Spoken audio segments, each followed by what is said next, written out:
We're going to hear from all the astronauts, so why don't we just get right to it. Quick housekeeping note, though, before the press gets up, once the Q&A portion of the program has concluded, do me a favor, please just remain seated, press, because we're going to excuse the astronauts, their friends and family, and then the press. Okay, friends and family, when we're done, you will exit that way.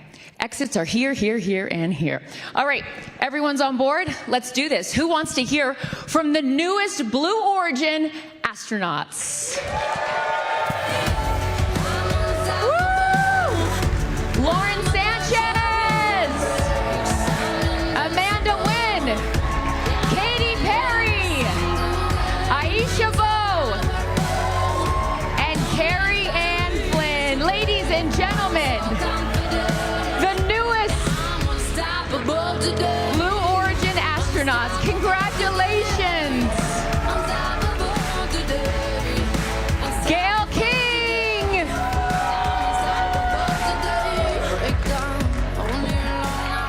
You guys can stay seated, we're just gonna keep clapping for you. I don't know if that would ever get old if I were you guys to hear that I am an astronaut, and an unbelievable thing you guys can now say that you are.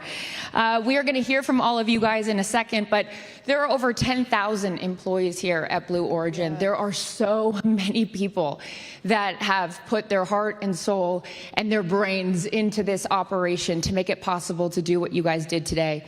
And I just wanna have a moment. What you guys did, even going out with the parachute individuals that were gathering all the cords from the, I'm gonna get the vernacular wrong, so don't judge me. I'm new here. But you went out, I saw each one of you say thank you to them for even gathering the parachute. You paid attention to everyone that was involved in this process, and it was a really special moment to see that out there at the Capsule. So one of the incredible individuals that has made this all possible is Audrey Powers. She's the Vice President of Mission and Flight Operations and also a fellow astronaut. So let's hear from Audrey now. Thank you. Please, please, please. Thank you. Thank you very much, Carissa. Hi, everyone. Welcome. Thank you so much for traveling from wherever you traveled from to join us today. Really, really appreciate you being here today. I represent a very talented group of people on the New Shepard program and also all across Team Blue, as we call ourselves. And I want you all to know how immensely proud we are to have flown this group to space today. We have quite an opportunity here on New Shepard to give people this experience and to change their lives. I want you to know first and foremost how very seriously we take that responsibility. This impressive group of people, I want to say from them, thank you so much for trusting us today to give this to you. We very much appreciate it. We're also very fortunate to have some other astronauts in the crowd today that joined us to watch this historic flight. So I'd like to ask all the astronauts present, can you please stand up just so we can see you? There are so many of you here. Thank you, thank you, thank you.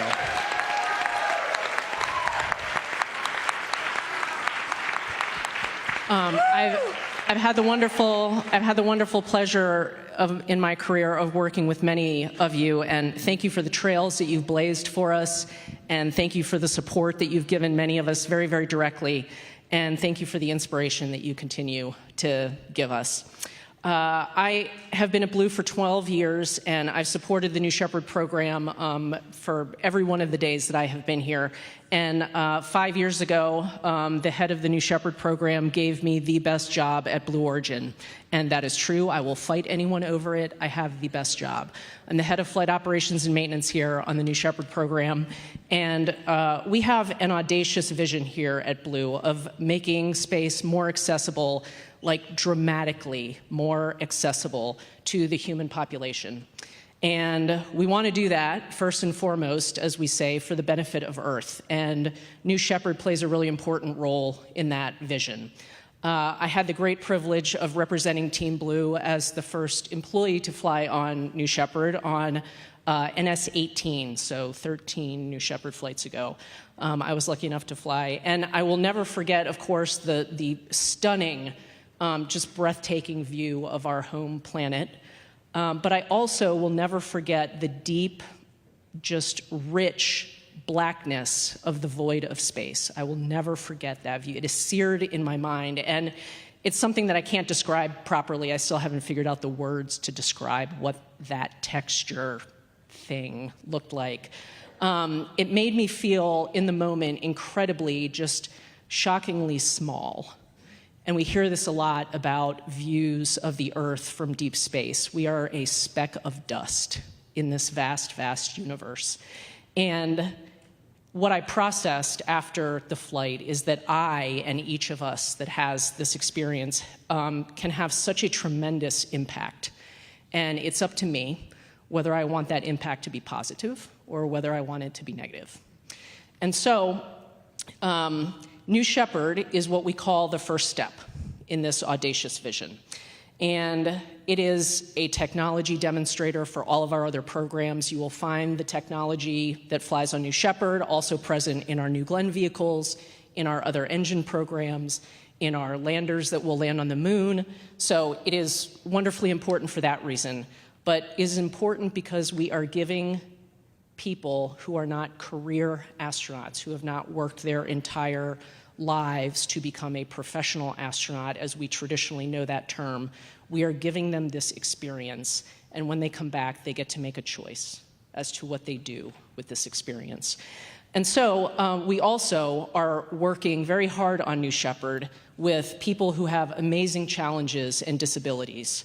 And this experience is accessible for them. And we are going to fly every single one of them. And that makes me so, so proud that we're going to give these people this experience that never would have had it before. Yeah, let's clap for that. Yeah. Thank you. We feel very, very passionately about that. So we're going to fly all of them, I am convinced. But until we can fly all of them, I encourage these amazing women to never get tired of answering the question, so how was it? What was it like? How did it feel? You'll hear this thousands of times, right? From your best friends and your family members, but also from like random strangers on the street. They will come up to you and say, oh, I know you did that. What was it like? How did it feel? And what an amazing thing. We are so fortunate to be on the receiving end of that question, right? So on a very personal note, I'd encourage you to just embrace every opportunity to answer that question and give people that taste before they get it for themselves. On another very personal note, this flight matters a great deal to me. It matters to us women who have been in this spaceflight industry for decades and decades, just putting our heads down and humbly getting the work done. Even when we were the only female in the classroom, in the test lab, in the control center. It matters for youngsters who might now have a broader view of what it is to be an astronaut and what it is to experience spaceflight. And I am so very grateful that my career somehow landed me in the position to be involved in this flight. I am so fulfilled today. So on behalf of a deeply, deeply grateful Team Blue, congratulations to you all. Thanks. Thank you so much, Audrey. There's so many things that I just thought about as I heard you speaking, and I want to get into it with all of you guys. First of all, I felt like we should all do one big breath in and one breath out. This like collective sigh of relief that you guys are back, that you are safe, but also just this incredible experience that you've had. And I know all your friends and family that are here in the front few rows also feel like we should just take a deep breath. So shall we do it? Okay, I'm gonna count down from 3. We're gonna breathe in and out. I love yoga. Here we go. 3, 2, 1. All right, don't we all feel better? Okay, I know I do. Lauren, congratulations. I want to start with you. In researching this entire process, I heard a lot about the overview effect, and it was something that I didn't know anything about. But what I have learned that you now will be able to share or to experience is because when people that go up to space and see Earth from space, they come back and their perception of Earth is different. How has your perception of Earth changed now? I know, albeit it's only an hour or so since you've been back, but how do you feel? Yeah, definitely still processing, right? We all talked about that. Profound is like the one word I would use. I was up there, and you see Earth, and then, you know, it's completely black. But what we got was the moon. We got to see the moon, and it was in complete and utter darkness. And then you look back at Earth, and it's like this beautiful jewel. It was quiet. It felt like it was breathing. It was so alive. And that's kind of what I felt, just this aliveness of Earth. But you look at it and you go, wait a second, we're all on this planet. All the people that we love, this is it. And that's, I was like, we have one planet. Because out there, it's dark. It is, you know, William Shatner even said this when he went to space, and now I understand what he was talking about. It's like death. And I don't know, it just made me want to, Yeah. I just come back with an open heart, and it really opened me wide open, and hopefully I can bring that to other people, and also just protect this planet we're on. I mean, this is the only one we've got. So I'm completely and utterly humbled by this experience. Wow. And beyond grateful. Absolutely. There are so many people on this planet that you love and care about. You have one in particular that you would like to highlight today. Who is that? Oh, I get to do that right now? Yeah. Oh, okay. There is one person who I was in community college. I'll say this really quick so everyone has a chance to talk up here. I don't want to take up a lot of time. And she saw a little girl in the back of the room who never felt like she belonged, and she pulled her up, and she got me tested for dyslexia, and my life kind of took off from there. And Lori, if you're here, I flew this feather to space for you. Lori, there you are. Yeah. Everybody, put your hands together for Lauren's teacher. I can give it to you later. But I just want you to know this teacher changed. Here, we can pass it back. She changed my life. And for all of you teachers out there, just know that you have such an impact on the kids in your classroom. And Lori, thank you so much for seeing the little girl in the back who didn't think she belonged. Oh, thank you, Lori. Thank you. Thank you, Lauren, for sharing that. I know that we all had the incredible privilege of seeing you guys go up, but we didn't get to see what was happening inside the capsule. So why don't we take a look at that video right now? We haven't seen it. I want to see it myself. 1, 2, 3, take us space! Woo! Behind you, look, right behind you. It's okay, you're right up there. Flynn, I got you. I got you, Flynn. Oh, the moon! You guys, I don't have to tell you. Look at the moon. Look. Okay. Look at the moon. Oh my gosh. Thank you so much. Whoa, whoa, whoa. That's amazing.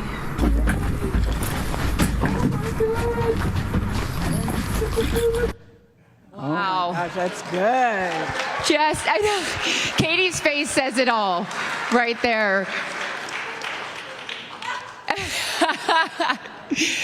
So, Katie, I'll jump to you for a comment. You holding up that daisy, I know you got to tell me outside the capsule how important that was, not only because it's your daughter's name, but everything that it encompasses for you, and I would love for you to share it with the audience. I don't know if I can cry anymore. Daisies, sometimes people consider daisies weeds because they grow everywhere and through everything, and they show up in so many different places, but daisies are just so resilient. And flowers, for me, I believe, are like God's laughter and God's smile. And I brought a daisy because I have so much love for my daughter Daisy, and I have so much love for Mother Earth. And I believe you can see the beauty in the Mother Earth in a single resilient daisy. That's why I brought it. It's beautiful. Gail, when you saw even just a snippet of that right there, first of all, congratulations, you did it. You did it. I know. You did it. No, No, what's funny about this, Chris, is that our instructor, Sarah, my new best friend, said, "You are my most success story because I've never trained anyone that was afraid to fly or was a nervous flyer. So I consider you a big success." And I'm so proud of us. I really am proud of me because I never in a gazillion years thought I could do this. And I just saw a video of us walking up the, I don't want to call it plank, but what's the proper thing, Lauren? That's right. You can call it anything you want. You're an astronaut. No, but walking Dancing up on the threshold of life. Yes.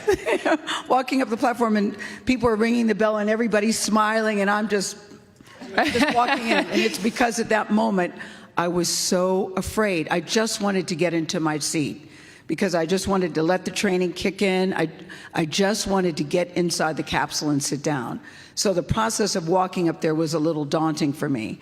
And I got a text from a friend who's from Germany. So, you have to appreciate the sense of humor. He says, once you get there, you're going to feel like it's sex with the gods. I said, well, that's never had sex with a god to my knowledge, so thank you for the visual.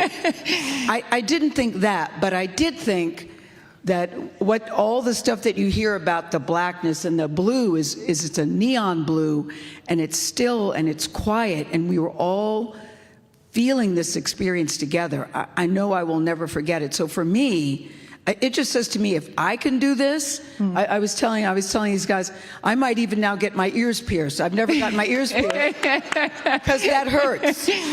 But I walked out of there thinking, gosh, I can do anything. I can do anything. Oh. And when you get out and they say, welcome home never felt and sounded so good. Oh, that is it's so amazing. And you just summarized so many different things because so many people are afraid of a lot of things. Yes. But your fear was a big fear. A big fear. And so for you to conquer that and do it with such humility and such vulnerability too, instead of trying to act tough, instead of trying to act brave, just be who you are. And Lauren, you always talk about this. Who you are is enough. If you are there, then you belong. And guess what, Gail? You belong in the astronaut club. Oh, thanks. I still struggle with that word. Because I know Mae Jemison is here. Sienna's here. No, I know. But I know. I honestly can't feel astronaut title yet. I'm very glad to be part of the club. But I look at these women and I go, wow, wow, wow. But I'm so happy to be a member in any kind of way. Absolutely. Carrie Ann, when you watched that video, what did you think watching it back? And then have, again, just a short amount of time to process everything that's happened to you, but how are you feeling right now? I'm feeling a lot more calm since the first time you and I spoke. I felt a sense of peace up there. I think I blacked out during most of it, except for when I was looking out the window, which is really what I wanted to get out of it. And as everyone has described, the vast darkness of space, it's a color you cannot describe. It was very important for me to see the moon and look down on the earth and know that the people that I love the most were down there. It was a pretty transcendental moment for me. But I think, one of the biggest things actually as a filmmaker is I almost felt as if I was watching a really intimate film. And I wasn't only a witness to that film, but I was also the storyteller. Beautiful. Did it feel like you were up there for a long time, or did it feel really quick? One of the things during training that I said that really surprised me was it felt like our quote 0G time was really long, and I knew I was going to have a lot of time to look out the window and go upside down, and it went so fast. Yeah. It went so fast. I see all you guys shaking your head. I could have taken 2 more minutes. Just 2. Oh, now the one that didn't want to go up now wants to stay up longer. My gal.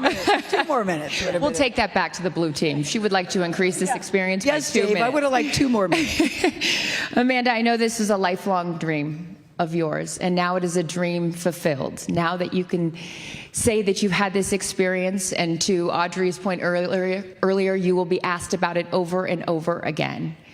When I ask you, how was it? What is your response? What a beautiful world we have. And when I looked over it, all I could think, yes, the science was done, and that actually is a dream in itself. You know, I think one of the happiest moments, this is going to make me sound like a nerd, and I am, so I own that, was when I found out that we could operate the science inside the capsule. What do you mean by that? Because I'm not. Originally, my experiments were going to be passive payloads, which I'm also very excited to see the data from that. But to be able to do that and operate it while we had our moment in microgravity was such a phenomenal dream for me. And the person who had to sacrifice that in order to find justice was able to do that. So that in itself was a dream come true.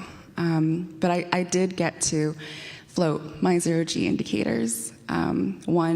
I showed both of you. Yeah, I had the great luxury, but I know that the audience doesn't know what you had. I would love if you shared it with them. Yeah, after I left the hospital after my rape kit, I wrote down a promise to myself, never, never, never give up. I taped it to my laptop and looked at it every day as I fought for my rights. And that was my zero-G indicator, looking at it over Earth. And for me in that moment, I just want every survivor and every person who's ever had a dream deferred to know that your dreams are valid, that even if your life has thrown you a lot of challenges, you will make it through. And even if your dreams are as wild as going to space, they matter, and you can get there too. If I got there, you can get there too. Beautiful. Aisha, I know representation. Yes, please clap to that. Representation is so important. Congratulations. The first Bohemian woman in space, ladies and gentlemen. And we saw on that short video, which I also would like to be 2 minutes longer because I want to see everything that was going on up there. You had your flag. Explain and expand upon the importance of representation for you up there. In 1961, when Alan Shepard was launched, we know where he left from. But do you know where he landed? He landed in Grand Bahama.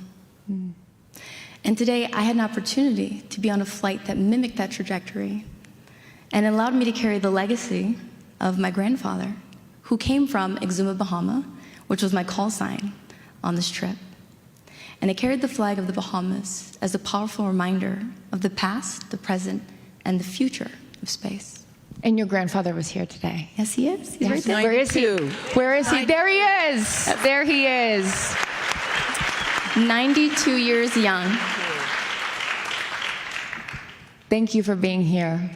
You must be so proud.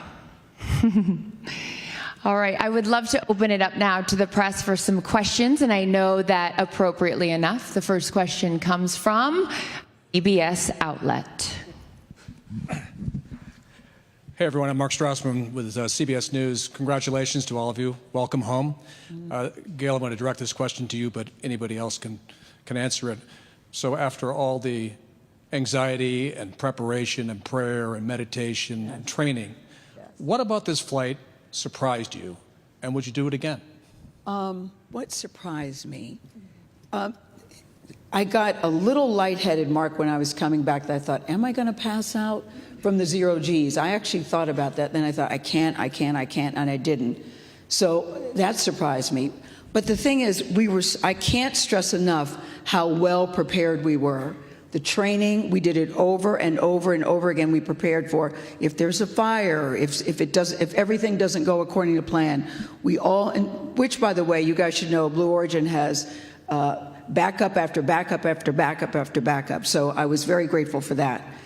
But we were so well trained and so well prepared. I wasn't really surprised by anything. We were all expecting the noises that we heard. We were all expecting a little bit of a vibration when the parachutes deployed and they yanked you back up and brought you back down. So we were very, very, very well prepared. So that wasn't what got to me. What got to me was how calm I felt, because I really was, I can't stress enough, guys, how terrified I was. But it was so calming to me, and it was so peaceful. And, you know, the guy that drove me this morning, his name is Tony. I fell in love with Tony. He's from Montana. He's 32 years old. And he said, it's so great that you get to do this. I said, really? You think it's great? He goes, no, it's great. I would do it, and if I could trade places with you right now, I would trade places with you right now. And I said, but what about the danger? Do you think about the danger? He said, the biscuit is worth the risk it. The biscuit is worth the risk it. And I went, well, okay, that's one way to look at it. I said, let me write that down, Tony. The biscuit is worth the risk it. And then he said, but you don't understand. He's done 4 missions. This was his 4th. He said, we've never had a mission like this. The energy is different. Everybody is so happy for you guys. And I said, why do you think that is? He said, because it's very empowering. He's 32. And I said, do you have a daughter? Is that why? He goes, nope, I don't have any children. I'm living the bachelor life and enjoying it. But he said, it feels so empowering, and it has a specific reason that I find myself empowered by what you all are doing. Says this 32-year-old young white guy to me. Yeah. And I was so blown away by that, his sincerity of that, and what this meant to him. So I think, Mark, I'm taken aback by the number of people that have been encouraged and inspired by what we're doing. You know, I've heard people say, oh, okay, you guys are going up on an 11-minute ride, which, by the way, I resent the word ride. There was nothing about a ride. This is a frickin' flight. This is a frickin' journey. That was not a ride. It was not a joy ride. Yes, please applaud for that. And so I'm blown away by the people that are really, we've had some cranky Yankees and haters. I've heard you. I'm not going to let you steal our joy. But most people are really excited and cheering us on and realize what this mission means to young women, young girls, and boys too. Historic moment. Yes. Historic moment. The first ever, very rarely in your life do you get to be a part of something for the first time. The first ever all-female crew. And I know you guys are so appreciative of all the incredible women who have come before you, but the first ever all-female crew is worth accentuating over and over again. So congratulations to you guys on that. As we look out here into the audience for another question. Okay, yes. Hi, everyone. Emma Hinchliff with Fortune. Carrie Ann, I'm curious if film and television of space has lived up to what you saw, and if you have any ideas for a movie. Oh, that's a good one. Thank you. Thanks for that question. This all came about kind of quickly for me, the way that the mission unfolded, the training leading up to it. And so I didn't really have a lot of energy to think about how I would put a film together for this, nor prepare for it. I really wanted to be in the moment.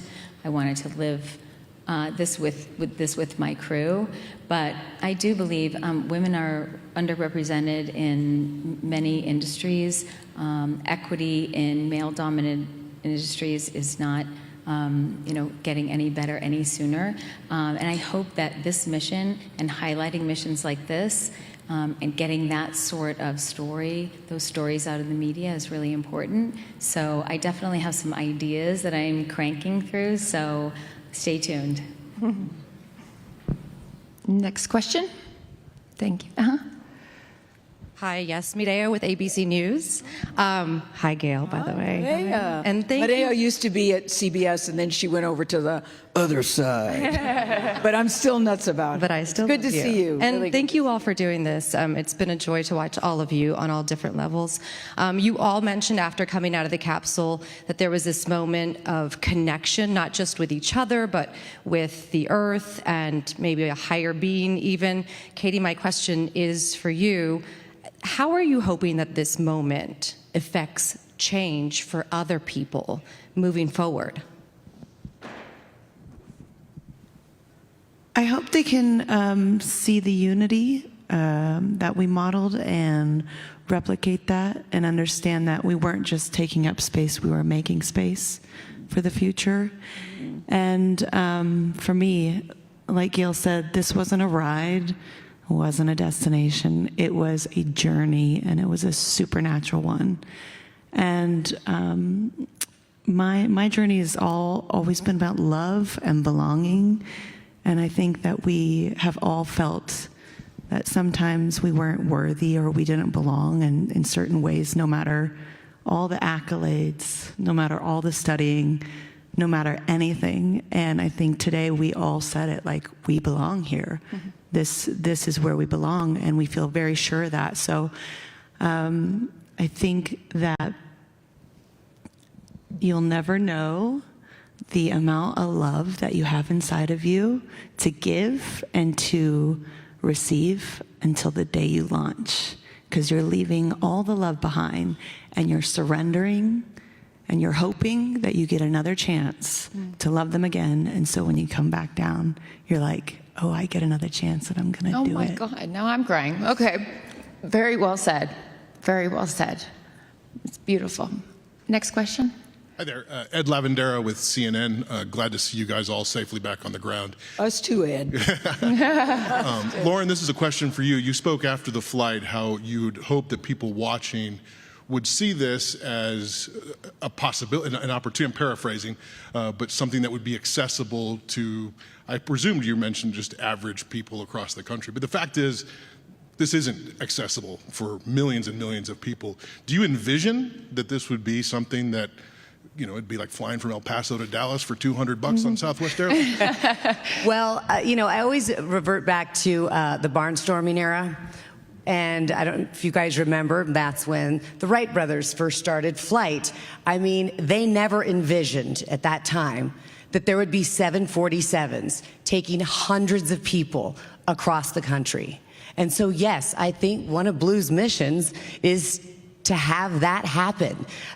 You know, their other mission is for the benefit of Earth.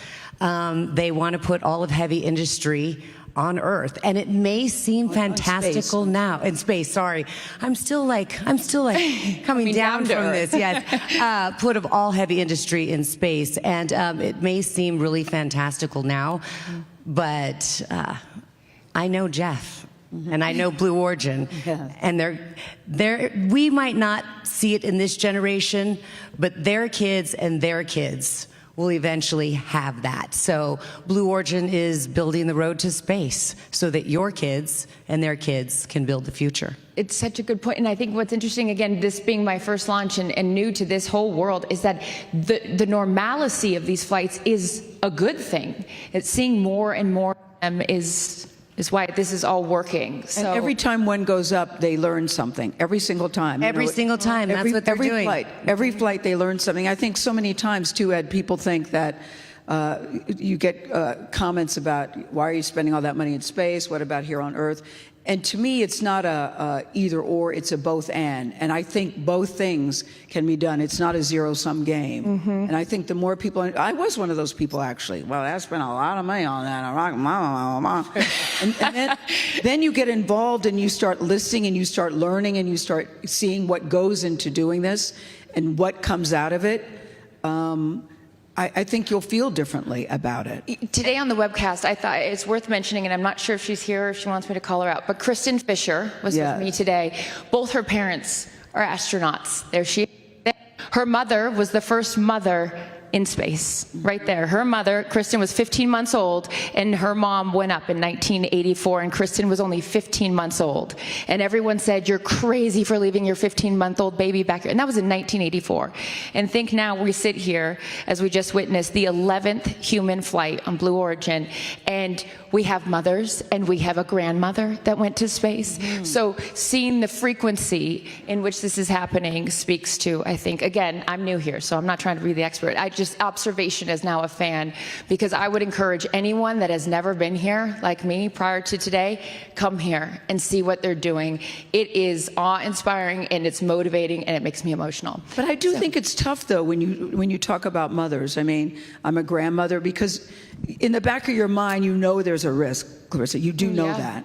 And I, at one point, had started writing a letter to favorite son Will and favorite daughter Kirby and Oprah. Those are my 3 kitchen cabinet. And I was going to leave it on my kitchen counter, saying, you know, many things that I wanted to say. And then I started writing, I don't even want to put that in the universe.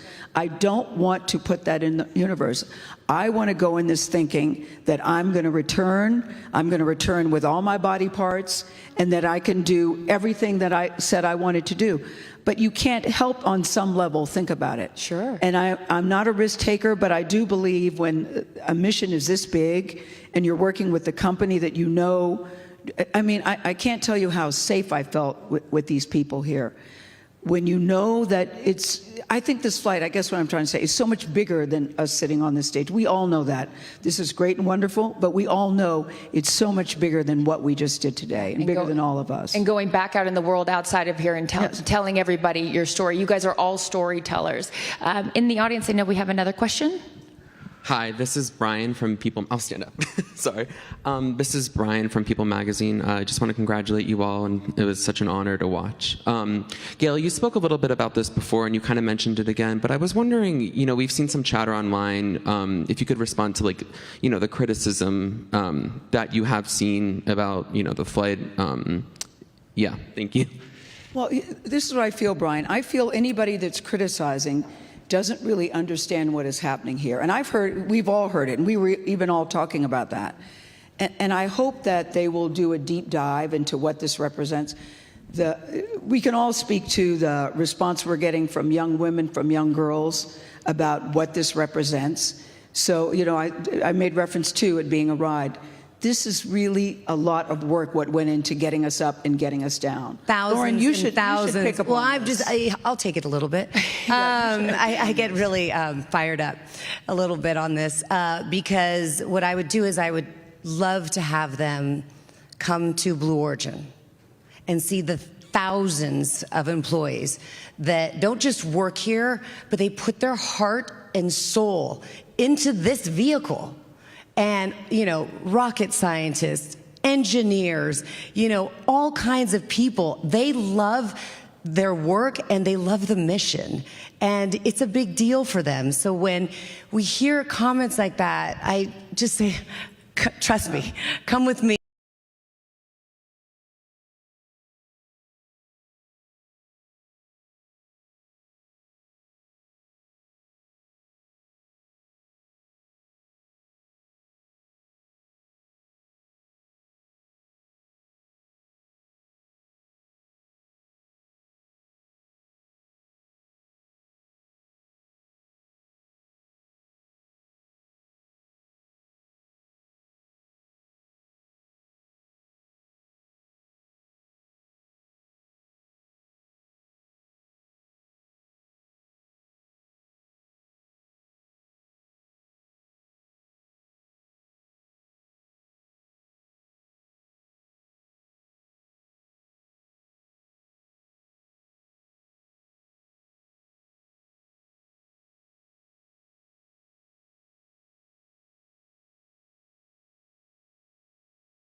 Community college, two degrees in aerospace engineering, to working for NASA, to being able to sit on the stage and say it is bigger than the criticism. She's a rocket scientist, just saying. I am seeing boys and girls around the world say, I am inspired, and I see myself in this crew. We all are no stranger to watching Star Trek, and what did they have? They had artists, they had musicians, they had journalists. They had all people on the crew because we need all of us. And when I look at this stage, and I'm sitting with these incredible women, we advance science today. More people are going to be able to do meaningful research with Blue Origin because we collected data. And it wasn't just plant biology. We studied human physiology. We contributed to the knowledge base of what people know about women. We flight qualified hardware so that more people could use our hardware to fly. It is bigger than the criticism. We are inspiring the world right now. Any other questions, Brian? Or Brian was like, yeah, it's actually the person next to me's question. I just asked it, so. Brian, I'm a People Magazine subscriber. We hear your question. We hear your question. I also want to point out that we had a female crew member 7 who did Sarah. Yes. Where is Sarah? You had 2 crew member Yes. 7s, yeah. exhaustedly and wonderfully and patiently Very patient. trained us and prepared us for every possible situation. We also had a lead capsule communications person. She was amazing as well. And so I think Jeff is also, working toward equity in the workplace. And that is also a good message here too. Next question. Hi, all. My name is Samuel Maude from Elle. It's good to see you all again, and thank you so much for doing that beautiful cover for us. We're really so happy with how it turned out. My question is for Katie, and you mentioned that you sang What a Wonderful World up in the capsule, and I wanted to hear from you if you knew you were going to sing that song before and why you picked that song. Well, I don't know if any other pop stars have been to space, but I thought I wasn't sure if I was going to sing or if I wasn't, because I just wanted to honor my fellow astronauts and just, hold the space in space. But I did come around to just singing a little bit of What a Wonderful World. And I didn't pick one of my songs because, again, it's not about me. It's about the collective. And it's about the view that we get to see, that we're humbled by, and how wonderful our world is. And so I just thought that was very apropos. And I was singing that song years ago and had no idea I'd take a little snippet of it. What did you all start thinking when she started singing that? Were you just like, oh my gosh? It was great, Carissa, because we'd been asking during every rehearsal, Sam, this is why this is such a good question. During every rehearsal, we said, Katie, you got to sing something. You have to. We were begging her. Firework or roar to the moon and the stars? You got to sing something. She goes, actually, I don't. She did tell us that. We were like, what? She said, actually, I don't. So when she started singing, weren't you guys all surprised when she started singing? I stopped talking. Yes. Just listen. Well, and I can say this as your friend, that takes a lot. And I love you. That's true. I love you so much, I can say that. So you definitely left a mark. And Katie, the perfect song, too. It was so beautiful. No one wanted to join in, which we might have done if you had sang Roar or Firework. But no one wanted to join in because her voice was so beautiful singing What a Wonderful World as we're coming back down. It was quite a moment. Beautiful. Next question. Hi, Eva Monterrey with NBC Telemundo. Congratulations, everyone. Katie, you sung about being strong, about roaring and rising up. But during liftoff, with the rockets shaking beneath you, did you feel that powerful, or did you feel overwhelmed or fearful? And if you would like your daughter to go to space? Oh, a good one. Since Daisy's been 3, she's always been like, Mommy, I want to touch the moon. And after we got back, I got to give her a big hug just now. And then she just looks at me and she goes, what are we doing today, Mom? I was like, you can have your iPad.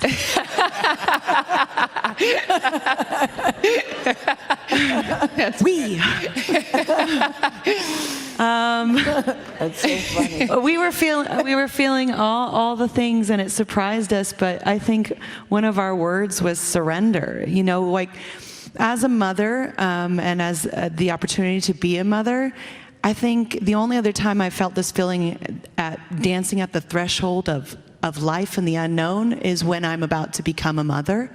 And it is like, just take over, take the wheel. Yeah.